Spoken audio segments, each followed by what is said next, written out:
the power of employee engagement, strategies to drive motivation and productivity. When she mentioned that lunch is going to be at 1:50, I was wondering what's going to happen to us when we come on stage.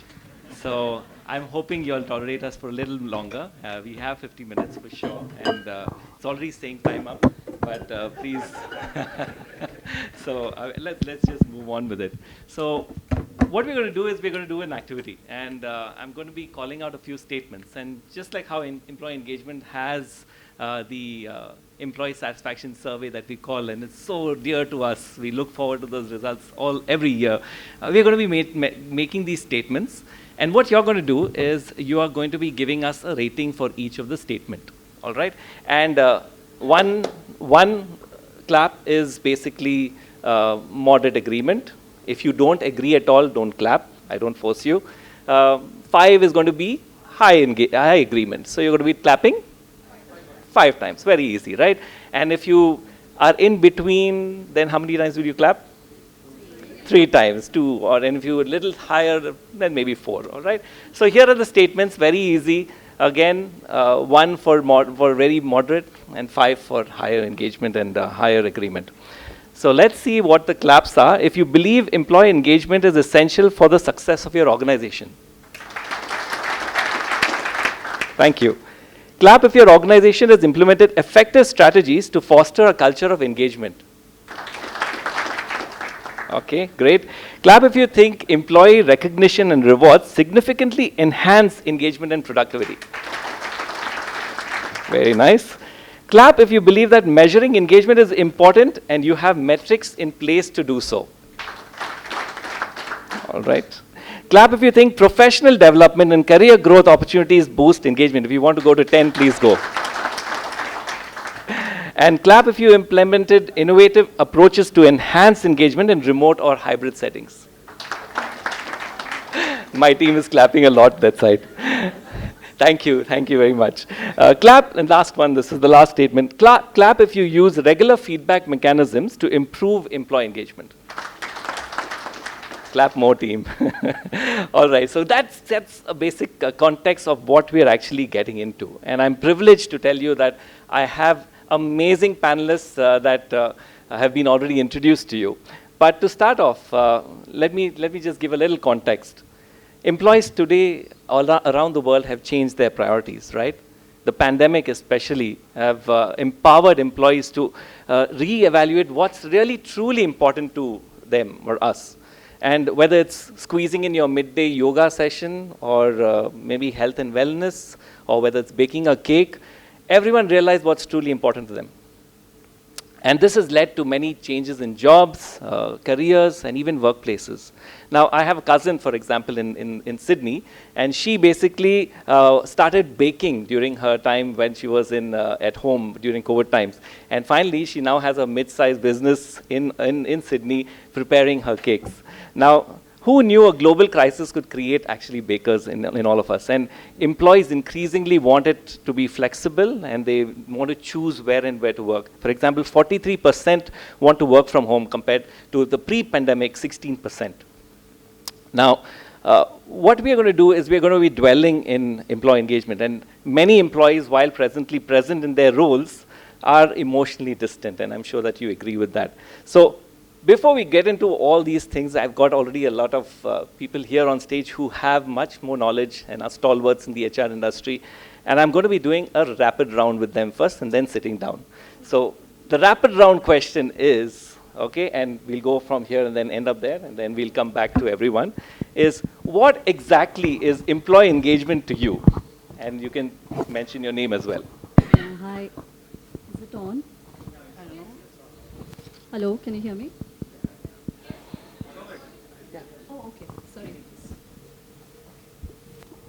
Okay, it's great to be here. First of all, thank you so much for inviting me. I'm Priyanka from Wipro.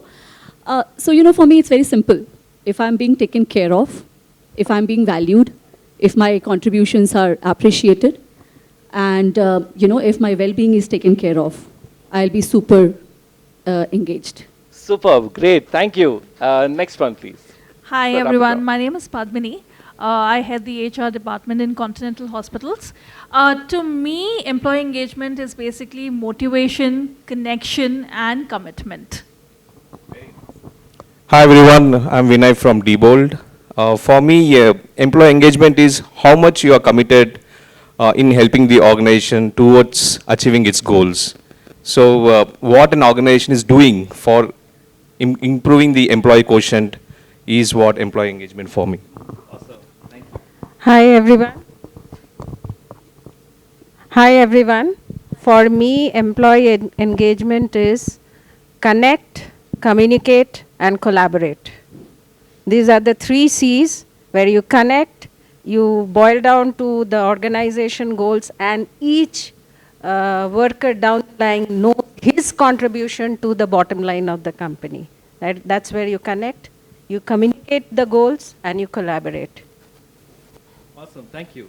Can we move on? I think I'll take it from the stage as well. Hi, my name is Shekhar. For me, employee engagement is basically an art, right?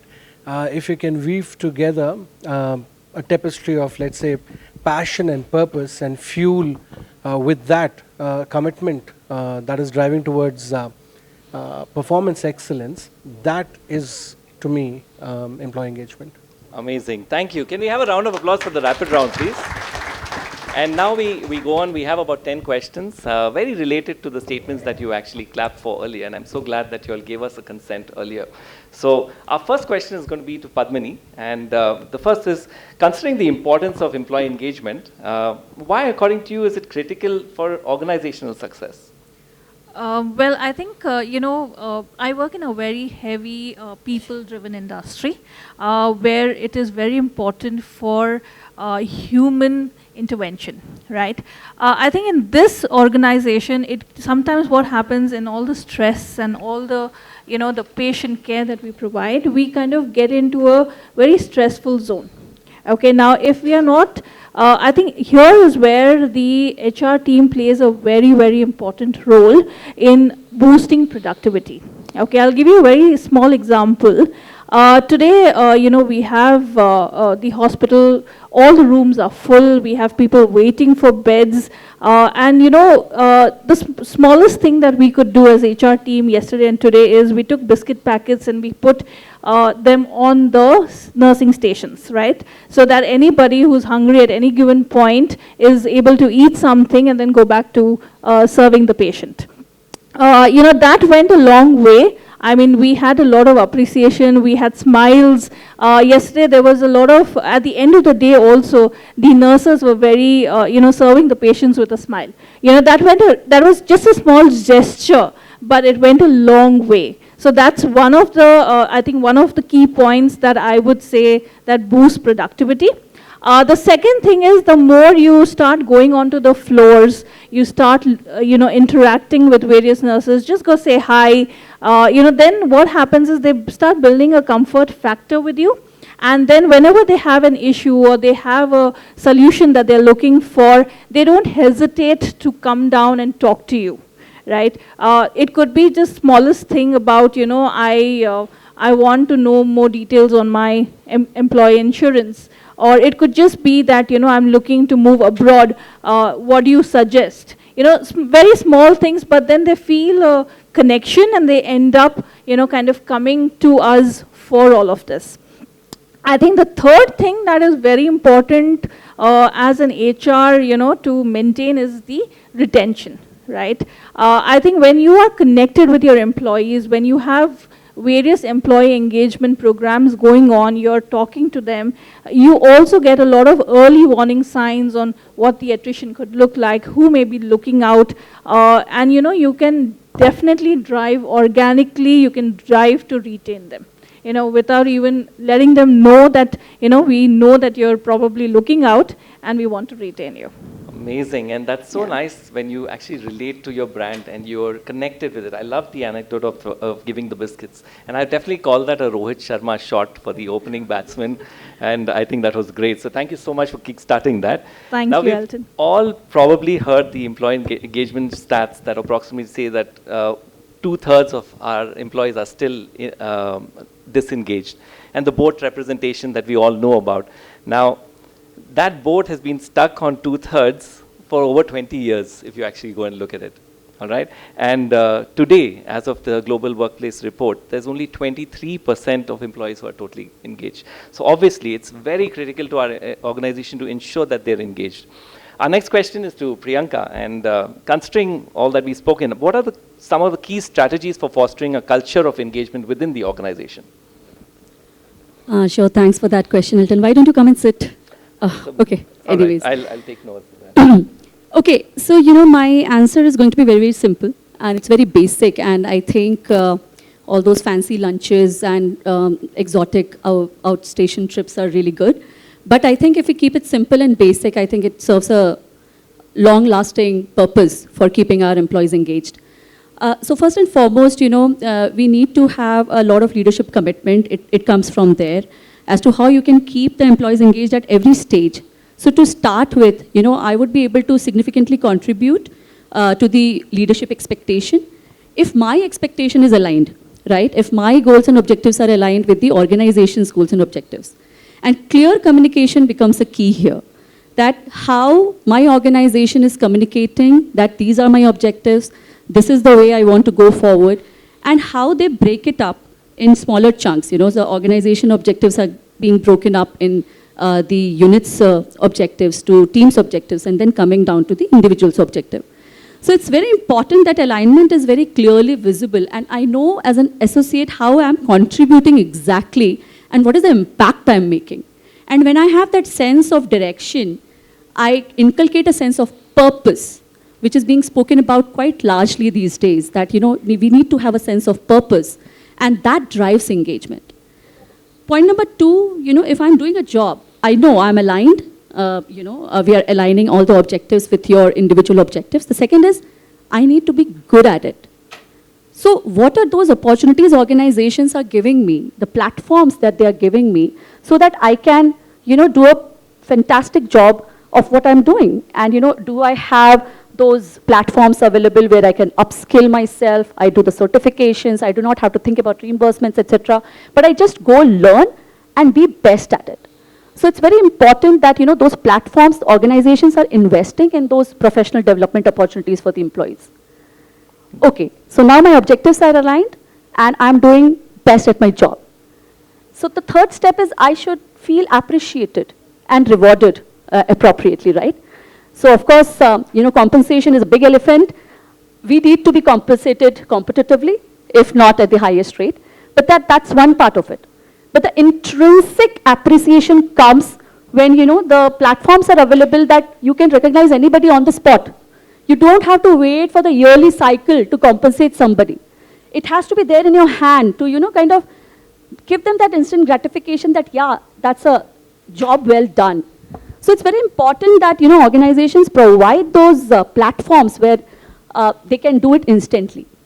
And last but not the least, as I was speaking, right, it's very important, and thanks to pandemic, I think post that, people have come to the terms that well-being is an important agenda. It's not just good to have, it's really important to care about employees' well-being. It's important that, people are given importance for their personal lives over their professional commitments. So those opportunities need to be there, and there are so many employee assistance programs and all of those things that I'm sure we will be dwelling upon that. But I think to have a good work-life balance is going to be the key, and as you're talking about, the work from home expectations have risen. So those things are going to be really important and key. I like the way she put instant gratification in a positive light. We always looked at instant gratification as something negative. But yes, Aon's 2021 report, Employee Engagement Trend, it talks about how building a strong culture will actually increase productivity by 18%. Now, obviously, if we align purpose and have a spot recognition for our employees, they are definitely going to feel good, and that's what will improve their productivity in the organization. Great, thanks Priyanka, and our next one is for Vinay. What role does employee recognition and reward, and further to her answer, play in enhancing engagement in productivity? Thank you, Elton, for that question. I read somewhere that a well-known psychologist, William James, says that the deepest principle of human nature is carving for the appreciation. We all want appreciation, right? Who doesn't want the appreciation? So, as an organization, what we can do to continuously recognize, motivate employees, there are various, things that we are doing in the organization. Like, we have standard performance review process, merit cycle, which is annual cycle. But as Priyanka touched on, that instant recognition is actually where keep employees engaged. So we have to come up with various programs like rewards and recognition, monetary satisfaction, upskilling. Then the various personas in the post-pandemic world, we have to adapt the way we work, right? So we can come up with different personas as per the role. So coming to our organization, what we are doing is basically we have that instant recognition platforms. One is spot bonus. Every business have been provided with the budgets, and for any critical projects that employees performs, they have the approval process where they can provide the spot bonus. That is one aspect. Other aspect is we have monthly, quarterly, and annual recognition programs. And what we do is our employees need appreciation in the public. They don't want appreciation in silos. So what we do is, we have this sessions like quarterly town halls, all those stuff, and then we recognize people, in those sessions. So that is one aspect. Then we have team lunch or team dinner outings, various levers where we continuously motivate employees. End of the day, for any organization, the valued asset is people. So it's a continuous improvement process. We keep we're coming up with different thoughts, different initiatives, and try to engage our employees to keep them motivated always. Amazing, thank you. And show of hands, or maybe let's do a round of 1 to 5 again. How many do you think recognition is important? Okay, great. So can we have a round of recognition for our panelists right now? They're doing a great job. They prepared well. Okay, the OC Tanner report for 2024 states that employees are 13x more likely to feel that they belong when recognition is integrated with their job. And another study by Burson and Associates, they mentioned that companies with effective recognition programs have 31% lower voluntary turnover rates. So recognition is definitely important. We go on to Malini now, and her question is, how can leaders effectively communicate and align organization goals to drive employee motivation? It's hello, am I audible? Yeah. The communication part plays a very major role for the leaders to drive organization effectiveness, and effectiveness means engagement. When you have engaged employees, you will cull out and get a very good balance sheet. So let me come down to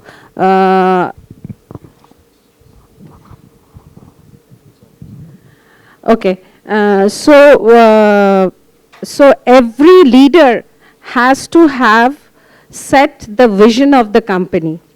Once the vision of the company is set, they need to percolate that vision to the employees. So once the vision is percolated and every employee feels he or she is a part of the organization and their contribution leads to the bottom line of the organization, they definitely feel themselves engaged. The second thing is the leadership teams need to have a collaborative approach. They need to collaborate amongst themselves and set the goals right so that the communication is percolated down. Thirdly, what I feel is a regular feedback mechanism. Feedback plays a very important role, and it's kind of a quarterly feedback, a half-yearly feedback to see where the employees are engaged or not, and are they performing as per the company's goals. And fourthly, reward and recognition. When they are reaching, like Priyanka said, instant gratification. when they are reaching the goals or they are marching ahead with the company's goals in front of them and they are achieving what is desired out of them, we need to recognize that. And instant gratification definitely plays a very important role. And me being a part of a big cement organization, this has really rewarded us. We have the CEO's reward system, and monthly we set out the goal. This is our carbon footprint goal, this is our dispatch target, this is what. And once that team, that entire cohort of people achieves that deadlines, there is an immediate reward system that goes out, and we do it instantly month after month. And that has paid and kept Vicat India in very good shape. Awesome, thank you very much. We always think of vision and mission when we have to think organizations, and we always say that organizations have vision and missions, but people also have missions. Don't you agree? Absolutely. And it's so important that leaders also know these visions and what are the missions of our employees. So the Harvard Business Review here reports that 70% of employees are more engaged when senior leadership continually update them about the company's strategy and goals, just as how Malini had mentioned. Now it's just like a military platoon, right, where you have your platoon leaders, and they do a lot to build trust and the camaraderie and a feeling of being valued. They make everyone feel that thing.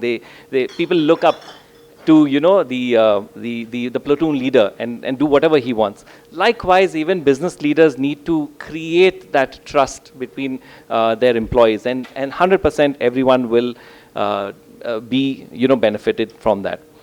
Shekhar, up to you next. How can companies measure employee engagement, and what metrics are most indicative of success? Okay, I think the first thing is I'm glad that we've evolved from the part where we are no longer Fun Friday executionists, or you know, we are not the team that is doing rangolis and all, right? I mean, still, yeah, that was engagement, and that is what it was.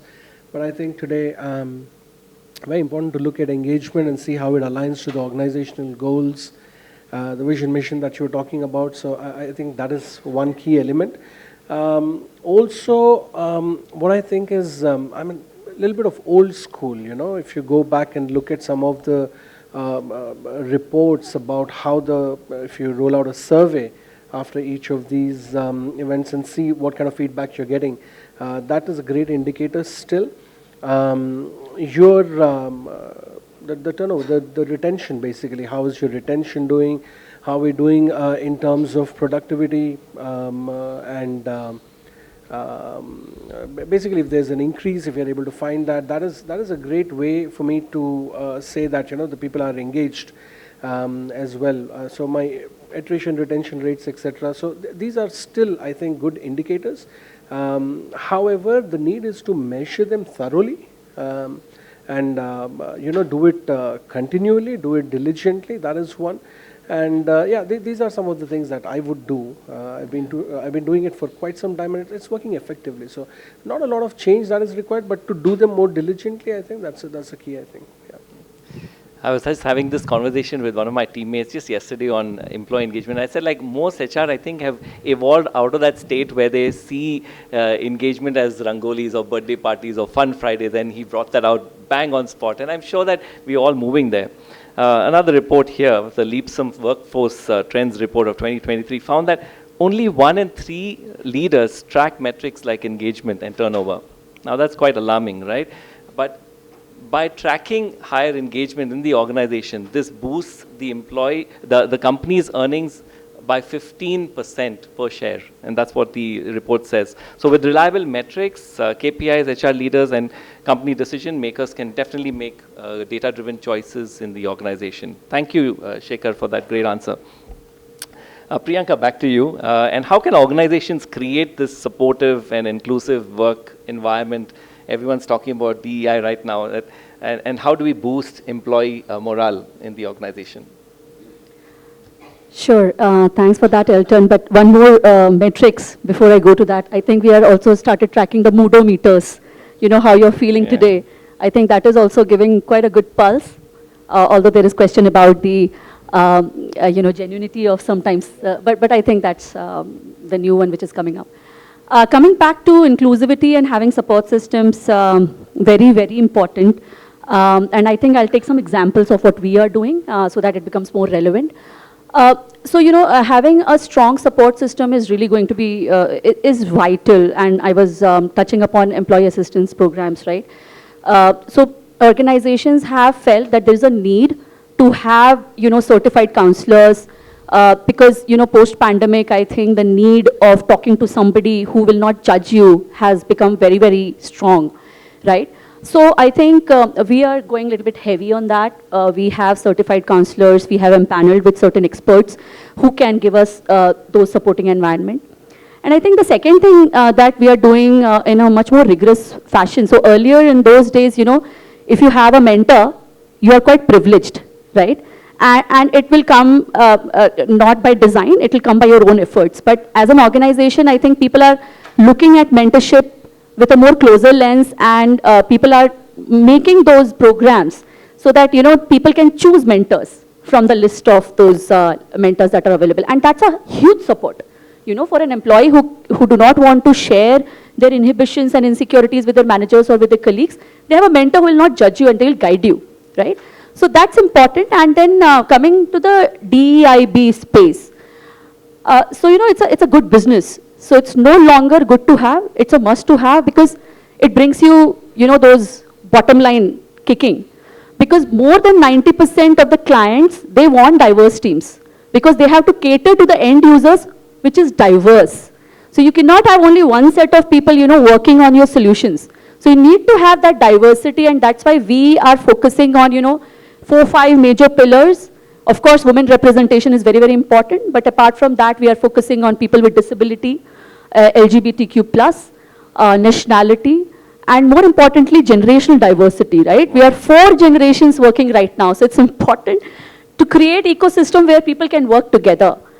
And not that it, the leadership commitment again is very important, because for us, the CEO is the executive sponsor for the leadership goals. For the goals around DEIB. He, along with the 11 leaders, they are the I&D council, and they, put a lot of focus, and we know where we are moving and what we want to achieve. We have to move those needles. We need to see those women representation coming. We need to tap this, opportunity wherein more and more people from disability segment or LGBTQ+ will see that, okay, it's an inclusive organization and I can build career in this organization. So that is very important. And then not to lose the touch, we have a well laid out calendar, a 12-month calendar where we focus on each and every area, every month on month. We talk about it, we bring leaders to talk, we bring employees to talk about it, so that our focus is maintained and we do not lose touch. So those are some of the things that we are doing in this space, and which is moving the needle for us. I totally got stuck when she talked about generations working in the organization. Anyways, yeah, I think Padmini also, maybe having a discussion, you had a point on this and a few examples. Would you like to share that and add to Yes. Priyanka's? Sorry. You can take that. All right, so I think what we were discussing the other day was about the Tata Group. Tata Group is driving women empowerment quite, heavily. In 2017, they had launched something which is called Women Made of Metal, right? So these women are hired to operate heavy machinery. In Tata Steel Industries. So that's one of the things that we were speaking about. And the other one was, I think they were one of the first, organizations to launch this. The second thing we were also talking about was they had a lot of they had a transgender drive that they conducted in 2018 to bring in the inclusivity. Not just that, and they also kind of had a lot of sensitization programs starting from 2005 onwards. And they have been talking about it for a very, very long time, and they were driving this very heavily. Yeah. Great, lovely example. Thank you. And diverse teams definitely make decisions 87% of the time. It's like the third alternative. Everyone's familiar with Stephen Covey's 7 Habits, I'm sure, and a lot of you all have read it. he talks about the third alternative, and he speaks about valuing differences. And this is a highly effective practice of synergizing. Now, when you value differences, 1 and 1 does not make 2, it makes 3, it makes 10, it makes 100, it can make 1,000,000 as well.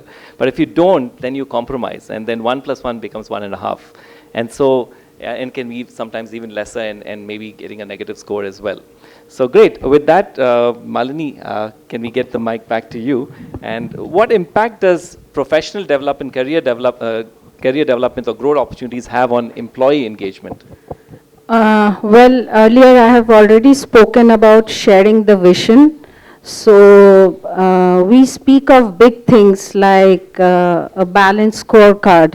So balanced scorecard is for the board levels. So how do we bring down the goal specific to the employees so that they get engaged? So I would really emphasize on setting up smart goals for your employees, where they are time bound, they are specific in nature, and once they have achieved, you can have that employee on the dais and give a pat on the back, and instant gratification plays an important role. Secondly, I would rather emphasize on, like we are having 4 generations working together in the workplace, and it's very similar to us in an industry like us. And I would rather say that when we are having the generations together speaking, then instant feedback, communication plays a very important role. Sensitizing the company goals to the community, to your employees is very much important, and it isn't to be done at one go. It's a regular communication meetings and town halls and whatever places you feel. Like we in Vicat, India, we are having the Manufacturing Excellence Program.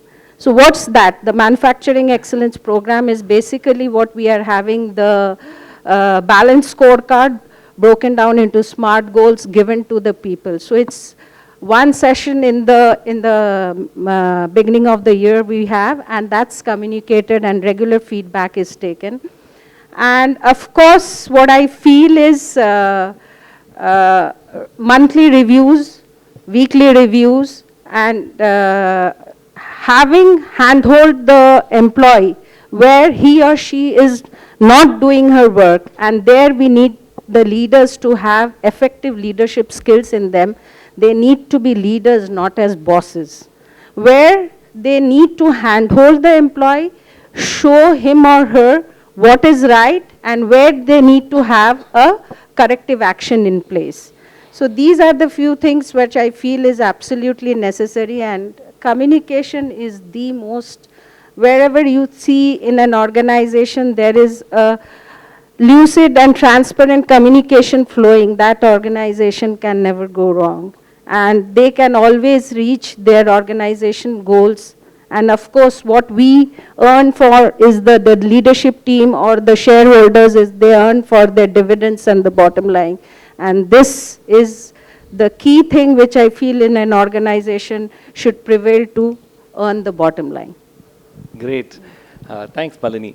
How many of us here, again, we'll do a dipstick survey this time. Okay, and how many of us here on a scale of 1 to 5 love putting their certifications on LinkedIn? I'm going till 10, all right. Okay, great. So obviously, if you do invest in your employees, in their career development, they are bound to stay. In fact, 96% of business owners believe that their business had actually suffered a skill gap in their area when they did not invest in their own employee. Okay, the next question is something that's evolved with COVID, and every panel discussion always has something to do with this. Any guesses on what this is?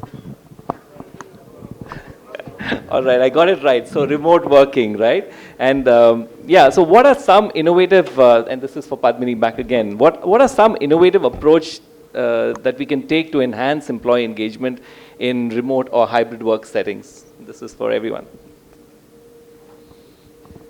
Okay.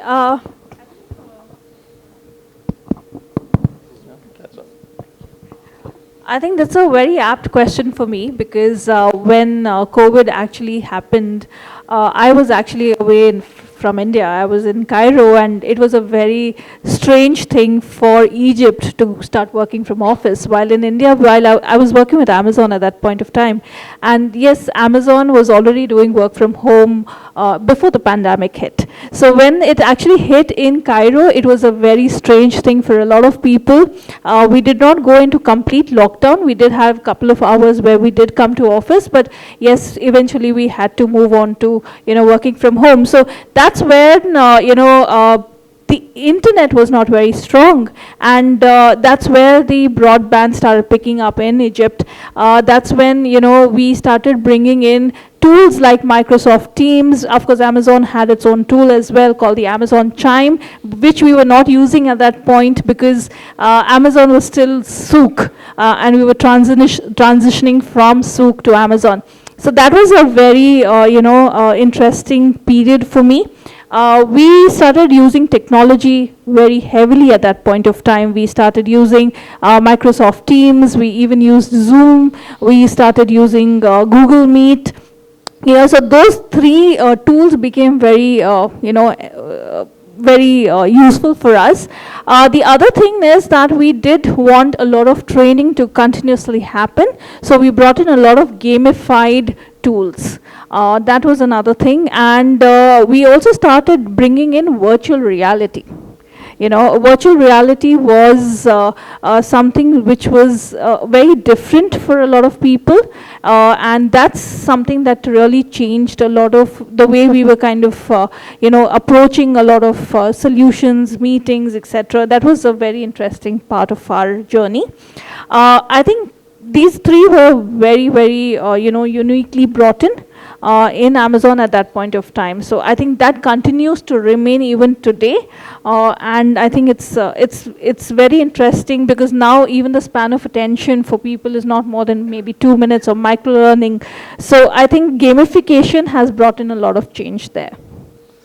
All right, and to add to her last statement, don't worry, there's a few more minutes only, so we know the attention span, and we're going to finish fast. But 43%, like I mentioned, want to work from home, compared to pre-pandemic of 16%. Now, one would ask, what if there is no option of work from home? What if my organization, requires us to be in office, for example, a healthcare sector? And the answer is very, very clear. You increase your engagement. If you were doing 2x, do 4x. If you're doing 4x, do 8x. And that's how you actually do that. So, Vinay, back to you. And we have 2 more questions for this panel. And then we come back to question answers if there are any. How can feedback mechanisms, such as regular surveys, claps of the audience, and one-on-one meetings be utilized to improve engagement? No, that's very, very important. Feedback mechanism is very important. And I'm glad that one of 3 companies who is doing that employee engagement surveys are doing good in terms of raising the bar. Our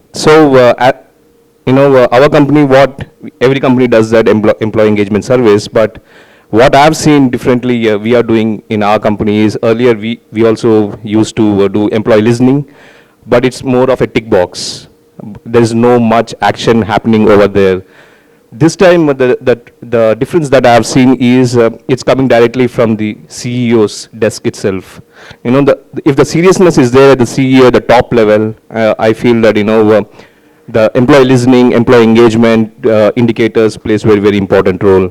So what difference we have seen now is, we have recently concluded our employee listening survey in December. As a continuation process, we have come up with the action plan for each line of business teams. So every executive leadership team have taken the surveys very seriously and come up with the action plan, the outcomes of those feedbacks, and worked on those action plans. So now to see how those action plans are working, we are again conducting a mid-year survey, based on the survey that we have conducted yearly. Survey in December. Now we are conducting mid-year survey and to see how we are progressing on those action plans. So top leadership level, is ELTs at L2 levels are serious in implementing those action plans. So that's how it's a continuous process. We are taking feedback mechanism very strongly. That is one part of employee listening. And whenever we do a lot of initiatives, HR interventions or Rangoli, whatever, so we instantly send the feedback, Google form feedbacks, links to take that instant feedback, not only just Rangoli, but we do a lot of activities. But to see how employees receiving those initiatives and what kind of improvements we can make. So that kind of interventions, if we keep doing that, I'm sure we are in communication with the employees always, and it will help us to make things better for the company. Awesome, great. And it's really important what we do with that feedback, like he said, the action plans, whether we're having focus group interventions, whether we're having chai pe charchas with the HR or the coffee with HR and things like that. It can be anything. We have one final question that goes to Shekhar. Can you share a few case studies or successful case studies or examples of companies that have significantly improved employee engagement and productivity? Yeah, so I am with Hyundai Motor Group. That is where I work. Change the mic, I think, the other one. Am I good? Yeah. Okay, so I'm with the Hyundai Motor Group, and quite a few case studies or examples that I have. One of the things is that, as the saying goes, do unto others what you'd have them do unto you. Yeah, it's like that, but I think even the Bible mentions about it. Now, why am I saying that is because we put a lot of onus back on the employees as well, through, again, going back to the point of service. So what would you like to see? When I hear probably Priyanka talk about it, you have an entire calendar that is etched out, but who's driving that is the HR, but whose suggestions have the programs come up with is the employees, right? So there's a bit of a partnership out there. That's number one. Number two is that, and I will come to my specific examples as well. So that is number one. Number two is that you do programs and then continually check on how they are, how effective they are. And if I were to look at some examples, I know a lot of organizations are involved in the EAP program, which is Employee Assistance Programs, giving them counseling, therapies, etc. In a safe environment, right? In a very safe environment, they can talk about depression, any suicidal tendencies they might have, work pressures, etc. We do that in a very safe environment, very confidential environment. That is one thing that we do. We also do financial wellness sessions as well. But one of the things that I want to specifically talk about is, over the course of time, we've done something called as a wedlock fest. With a lot of study and research, we've identified that, how many of you are married here? Just before I go any further. Sorry. Okay. Now, there's a reason why I ask this, because how many of you believe also, in continuation, that the first year of the marriage is like very important, right? Yes, it's the honeymoon period, but it's also very important. It's a bit of a make or break. We did a lot of survey, we did a lot of analysis. We got some of the psychotherapists involved with us. We identified that the first year of the marriage is very, very important. So what we do is that we have the employees who have been married and are in the first year, we do a wedlock fest for them. Now we take them out to a resort. You have an overnight stay there. We have a couple of these experts, who will come and who will speak. They are certified professionals. They will speak on a couple of topics. They will be speaking only very effective 20-minute sessions. Another 20 minutes is for activities, etc. There's just 40-minute session. 3 of those in 24 hours. The rest of the time is for the employees to, sort of enjoy themselves. No, you cannot exchange that for a coupon at the resort by yourself, right? This is something that you have to attend on your own. So you come here, you attend these sessions, you get, tidbits on how to lead a successful marriage. Now, in case you're wondering why, of course, when you're doing well in the first year of a marriage, you're more engaged in that sense, right? Your thought process is all fine, so you're doing well. You're adding value not to their life alone, to their marriage alone, but to the organization, to the community at large, to the nation probably. There's a ripple effect, right? So that is why we focus on that. That is something that I wanted to sort of talk about. I'm happy to take questions about this particular program if at the end if there are any. Wherever I speak about it, this draws a lot of attention as well, right?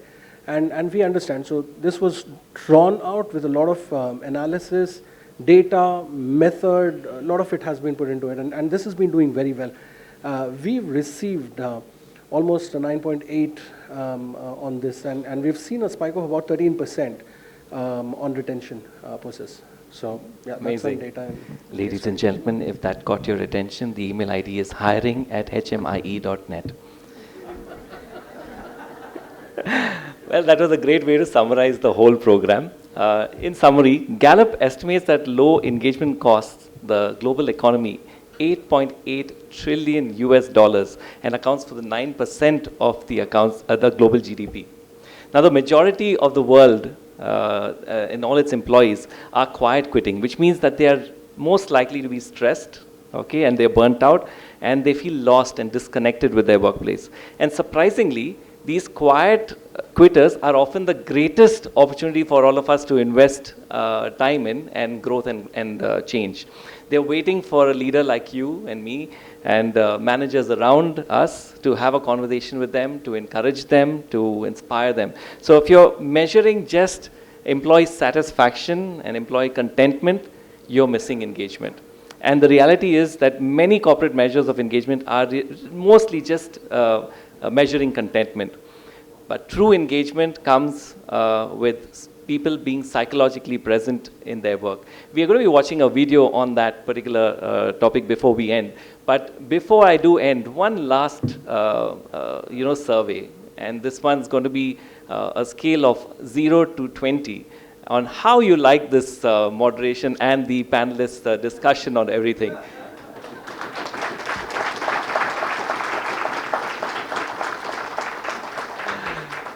All right, fine. So true engagement means your people are psychologically present to do their work. Watch this video and then we close, and we are open to any more questions and we'll give you answers.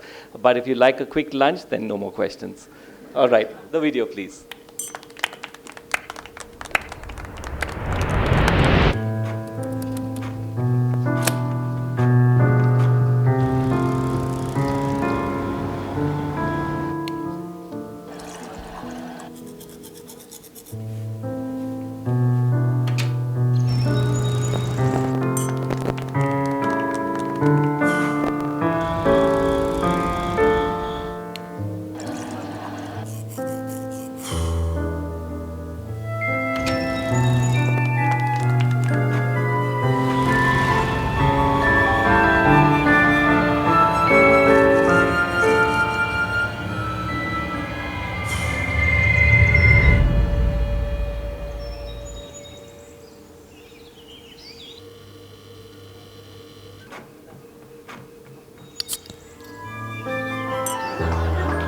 With that, cheers to life, everybody, and here's to engagement of our employees. Thank you very much.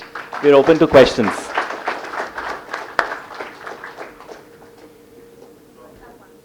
Awesome.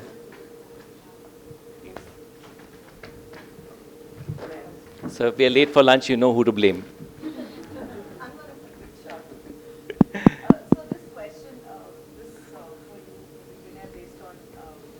Can we have a mic for her, please, so that everyone can hear what she's saying? Just for the audience behind, for the audience. I can hear you for sure. Okay, my name is Avipsa. I lead the learning and development for Colruyt Group India, and that's my question is to Vinay. I think thank you all for such a beautiful, I would say your thoughts on the questions that you expressed. Okay, now when we say reward and recognition, okay, starting with what Priyanka mentioned, it's important to gratify, it's important to recognize timely, yeah, on time or in time, and we do that. But my question is also, like Shekhar mentioned, that it must work in a partnership model. So how are we and what are we really doing to capture what reward and recognition means to the employee? Very nice. That's my question. Right. Okay. You may take a feedback. That's to see, it's more of a reactive response. You know, you may work on it next. But do we really know? Because for me, maybe being appreciated in public in a town hall can be a huge, a dose. But for some, it could be really, really embarrassing. You are absolutely right. Sure. For them, monetary plays very, very important role, and for them, public recognition plays an important role. So as an organization, we have to take care of both the things, both monetary side and recognition and giving the value to the employee is very, very important. So what we are doing differently is we have those platforms. So we have come up with a thank you the colleague initiative in our intranet portal. So again, appreciating you in the town hall is only within that location. But when you actually appreciate the employee, or if your manager or your functional head or cross-functional manager who worked with you, appreciate in the public platform within your organization intranet, that gives a lot of intense satisfaction, a lot of motivation for employee, which will boost the productivity. So we have to play very mindfully, very differently in terms of handling both rewards and recognition. Rewards comes with monetary, but at the same time that may not motivate me because you're given me benefit, but what it makes me to grow in the organization, how I can be valued in the company. So we have to come up with various mechanisms in terms of not only rewarding but how to recognize. So that's how I can put it. That's how I can put it. I'd also like to add here to the answer is that every engagement needs feedback. So if you are taking, if you are giving an R&R or a recognition to an employee, and if you think that maybe somebody is not liking it, go for feedback. And feedback is your best mechanism. And you can do this even with focus groups. Why don't you we can also call our, the winners into a small room and say, okay, fine. How did you like, the recognition program? What do you think we should have done to make it better? These focus groups are definitely going to be doing. So feedback, I think, is something that works very, very well in any engagement program that you do. Absolutely. Another question, one more question, please. I have a question here. Okay, we'll take two more. We'll take Sirisha and Sajid. Yeah. Okay. Thank you. And then we are done. It's the big, bold, red thing pops up there which says time's up and it glares to you. So please go ahead, Sajid. Yeah. So, am I audible? Yeah. So, Vinay answered this question partially, but I'll repeat this question. So, I divided all this employee engagement into a few things. One is food, fun, fund, R&R, bonus, money, feedback. 4 things, 4 F's. Okay. But I have a question. Ultimately, employee engagement happens at the managerial level, between the manager and the employee. So what actions, it's open question, do you take to empower your managers to become employee engagement champions? That's my question. Very nice question. Thank you. Okay, so we'll take Priyanka giving the answer. Yeah, so what we do, I'll just tell from the example, from the experience. So what we do is we run sessions for the managers, manager capability program. So there is something, leadership development, everybody knows, but we go specifically with the mid-managers who can make or break the employee's journey in an organization. So your point is bang on.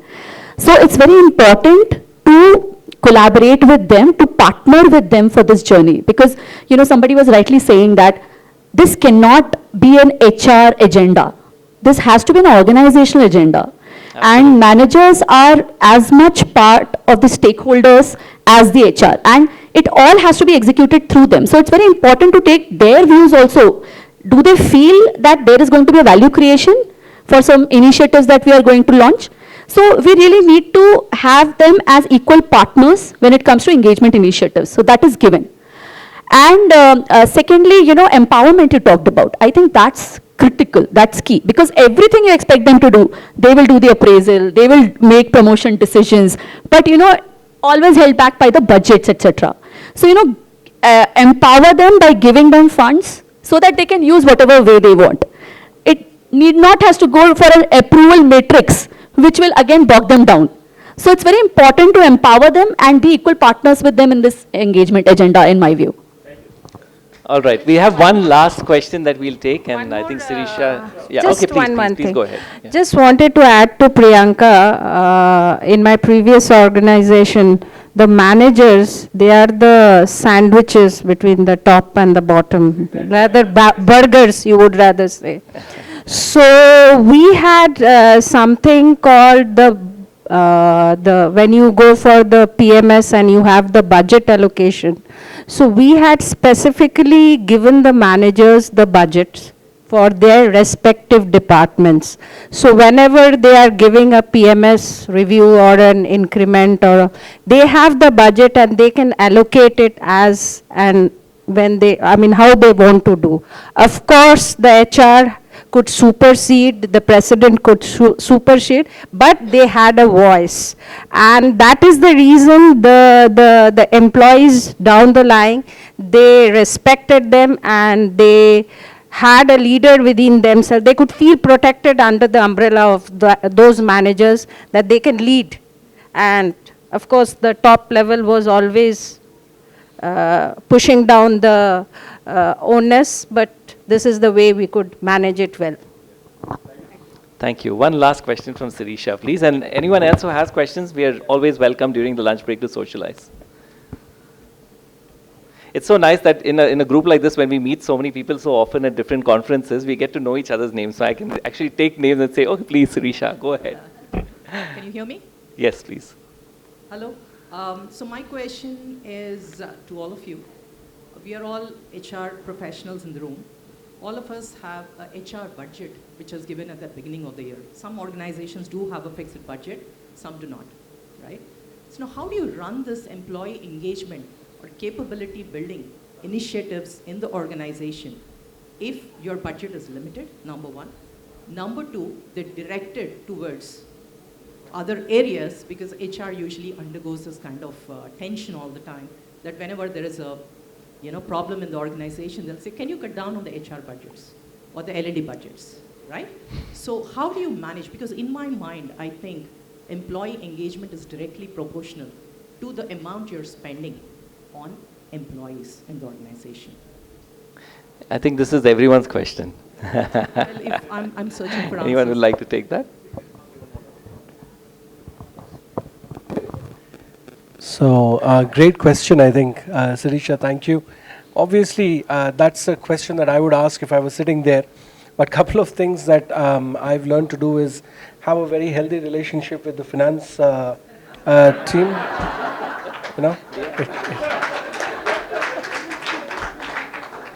So that the cut doesn't come down on me very heavily. That is number one. Number two, what I've learned to do is also have good relation with other teams where I can go and I can take money from them. I'll explain. If I'm running out of budget towards the end of the year, I know some of the technical teams that have not exhausted their budgets, right? Remember my point number one, having a good rapport with the finance team. I go and I ask who's got the most budget, who's not using it. I go to them, I request. And of course, this is very personally something that I do. But also to categorically have some interventions that fit into bigger budgets, and then some that don't require a big budget. One of the things that we have internally is we have a very prestigious, sort of a magazine that comes out. So having somebody's name and somebody's photograph on it, it actually means a lot. So that is where I know that I'm not spending, I am spending a bit, but not a lot. So I can categorically put some of the interventions here and there, and then I can manage that way as well. This is something that's worked for me, Sirisha. So. And another thing that I think we all relate to is low cost, high mileage, please. Okay, this is everyone's thing. And here, let me talk about our organization as well. So we do face that as well sometimes. But what we actually do is look for talent that can run your engagement sessions. So we have assessment centers to coaching, to talent hunts, to various things done by our employees for the employees. And it can be various things. So look for talent within the organization itself that can actually run different programs. And once you do that, I think you will be engaged. So whatever you do, I think do it at high. Okay, we're going to be ending the session right now. I'll just take 1 minute. All right. So allow me to answer this question from an external perspective, because this budget issue comes to me very often that we can't pay you as an external consultant, right? So, first of all, my one pushback always is that if you pay peanuts, you'll get monkeys. So that is one. But apart from that, there is a key difference between capacity building and capability building. Now, when it comes to employee engagement, the question I very often ask my clients is that what is the capacity that you have built within your organization so that you are able to get the best out of your employees. So everything that the panel said, from saying that are your managers today able to drive employee engagement at the ground level? If we are not investing in our managers, then nothing will happen. That is one. You can spread it across 2 years if you don't have the money, but that's fine. But don't shortchange or take a shortcut on that. If you can't spend on external trainers, by all means do a TTT. Please don't say कि Internal हमारे talent. Basically, what she's talking about, look for internal talent and then create that thing. Yeah, and So- just don't do कि हमारे पास 60 minutes का LMS है, because behavior change does not happen with LMS. You can build skill with that. The third thing is that, listen, when you have engaged, he spoke about quitting and all sorts of quitting. What is the cost of replacing people? Finance team is not tracking that because that is a hidden cost. Please do that math. There is enough and more data which will tell you that when you lose an employee, the tacit loss can range from 50% to 200% depending on the seniority and the criticality of the job. This includes your recruitment cost, loss of productivity, burnout of other people. Now, if you compare that with what you are investing in engagement initiatives, which is greater? Investing in initiatives, see, we as HR need to romance numbers. And that is something which we don't do.